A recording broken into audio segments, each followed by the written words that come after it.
नहीं नहीं, अगर तुम्हें खाना ही है तो मुझे खा जाओ, पर मेरे बीवी और बच्चों को कुछ ना करो। उन्हें कुछ हो गया तो मैं जीते जी मर जाऊंगा।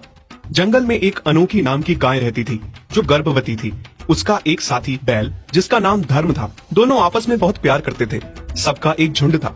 जब भी सारे घास चरने जाते तो एक साथ एकजुट होकर जाते, क्योंकि उस जंगल में जंगली जानवरों का बहुत ज्यादा खतरा था। एक बाघ था जो किसी गाय, बैल या हिरण को अकेला पाकर शिकार कर लेता था। बस इसी वजह से सारे इकट्ठा घास खाने जाते और वापस भी एक साथ आते। लेकिन अनोखी अब गर्भ से थी। शुरू में तो सबके साथ जाने लगी, लेकिन अब पेट बढ़ने की वजह से उसके लिए बाहर जाना या घास चरने जाना बहुत मुश्किल हो रहा था। और इस बात से धर्म बहुत चिंतित हो रहा था।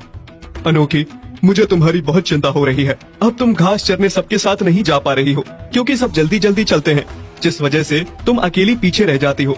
मुझे बहुत डर लगता है कहीं तुम पे उस बाघ की नजर ना पड़ जाए। इसीलिए मैं चाहता हूँ तुम यहीं इसी सुरक्षित जगह पर रहो।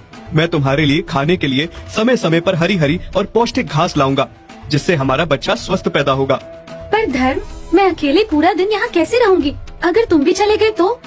देखो अनोखी, अभी हमारे बच्चे के लिए इतना तो करना ही पड़ेगा ना हमें। बस थोड़े दिनों की बात है, हमारा बच्चा आ जाए, वो थोड़ा सा बड़ा हो जाए और हमारे साथ वो घास चरने जाए, फिर सब ठीक होगा। ठीक है, जैसा तुम कहो। उसके बाद से अनोखी को धर्म अच्छी और स्वस्थ जगह पे रखने लगा, ताकि उस बाघ की नजर अनोखी पर ना पड़े, और खुद बाकी जानवरों के साथ दूर जंगल जाने लगा। और शाम को आते समय अनोखी के लिए बहुत सारी अच्छी अच्छी घास लेकर आता। उफ, कितना मुश्किल होता है अकेले समय गुजारना। धर्म, कब आओगे तुम? और ऊपर से भूख भी बहुत लग रही है। क्या करूं? बाहर भी नहीं जा सकती, धर्म ने मना कर रखा है।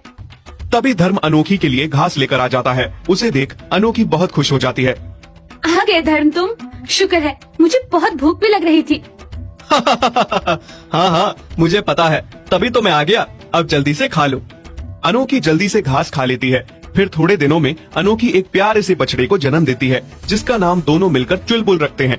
धर्म अपने बच्चे के लिए बहुत खुश था, इसीलिए वो अनोखी और चुलबुल से कहता है, अनोखी, जब तक हमारा बच्चा थोड़ा बड़ा न हो जाए तब तक तुम्हें यहाँ से बाहर नहीं निकलना। बस थोड़े दिनों की बात है, उसके बाद सब ठीक हो जाएगा। तब तक मैं तुम्हारे खाने पीने का खुद ध्यान रखूंगा। ये मैं सब इसलिए कर रहा हूँ क्योंकि तुम भी चुलबुल को लेकर घास चरने चली तो चुलबुल का सबके साथ साथ चलना बहुत मुश्किल होगा।